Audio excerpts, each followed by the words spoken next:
first time the girl saw her mother's face was in a photograph on a tombstone. Her mother died giving birth to her, so every year, her birthday was also the anniversary of her mother's death.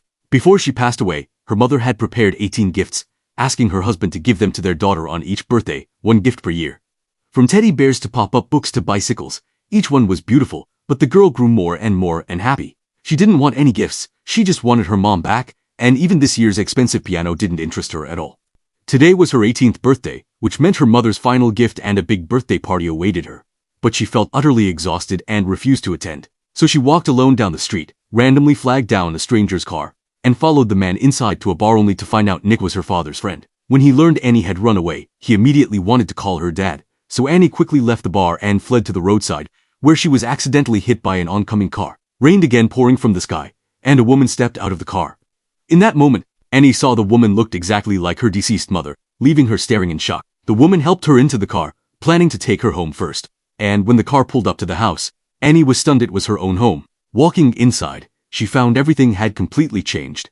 And when she saw the calendar on the wall read 2001, Annie realized she had traveled back in time.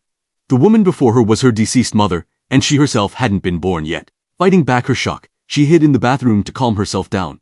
Breathing in her mother's perfume and looking at her mother's jewelry, every trace her mother left in this room brought a warmth she'd never felt in 18 years. Then she met her father, who was young with long hair and athletic clothes, more charming than the uptight father she remembered. The couple asked Annie for her address, wanting to take her home. So Annie had to lie, saying her mother was sick in the hospital and her father was traveling far away.